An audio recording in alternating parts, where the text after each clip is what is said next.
তাল মিস্ত্রি শিশু খাদ্য ও রোগীর পাথেয় হিসেবে বেশ জনপ্রিয়,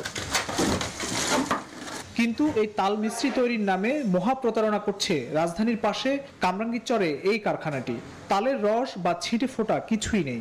কারখানাটি বিপুল পরিমাণ বস্তা ভর্তি চিনি, সোডা আর কেমিক্যালে ঠাসা।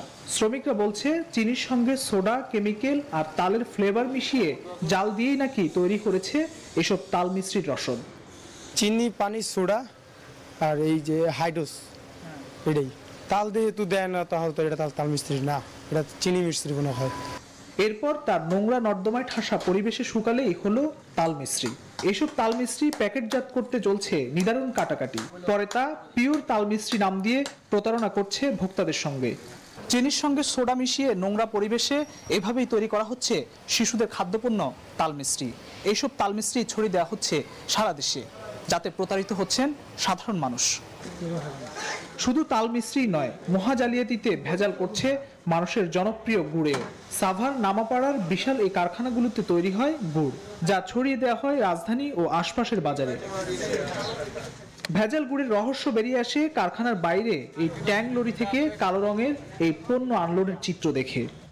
নালি এটা গরু খাদ্য নালি, গরু খায়, মাছ খায়। এখন বর্তমান মিশাতে এখনো খাওয়া যায় মিষ্টি জিনিস, মিষ্টি নেই, এটা তিতো নাকি। এই পণ্যটি নাকি এখানকার গুড় তৈরির আসল রসদ। কর্মীদের মুখ থেকে বেরিয়ে আসে কালো এই পণ্যটি আখ বা খেজুরের রস নয়, গরুর খাদ্য সুগার মিলের গাদ লালি। এই লালি কালো হলেও বেশ সুমিষ্ট। গুড়ের গোডাউন, লালি নামাইতে কইছে, আমার নামাই দিব, এখন কি বানাইবো না আমার কাম্বা করবো আমরা। গুড় কারখানায় মজুত করা এই লালির সঙ্গে রং, ফ্লেভার আর রাসায়নিক মিশালেই হয়ে গেল তথাকথিত স্বাদের গুড়, যা হাঁড়িজাত করলেই দেখতে একেবারেই খাঁটি। গুড়ের মধ্যে ভেজাল হয়তো মনে করেন যে আমরা যেটা ওখান থেকে আনি, যেটা রস হয়ে যায়, এই রসটা তো মনে করেন যে আর বিক্রি করতে পারি না, সেটা আবার প্রসেস করে কোনোটা গরুর খাবার বানানো হয়, কোনোটা হয়তো দেখা গেছে একটু শক্ত হয়ে সেটা আবার মানুষকে খাওয়ানো যায়।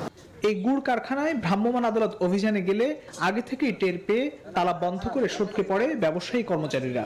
জনগণকে সম্পৃক্ত করে এই ভেজাল প্রতিরোধ, খাদ্য প্রতিরোধের জন্য আমরা সর্বোচ্চ চেষ্টা করে যাচ্ছি। অস্বাস্থ্যকর এসব খাদ্যপণ্য বর্জনে ভোক্তাদের সম্মিলিত সচেতনতা জরুরি বলে মনে করেন বিশ্লেষকরা।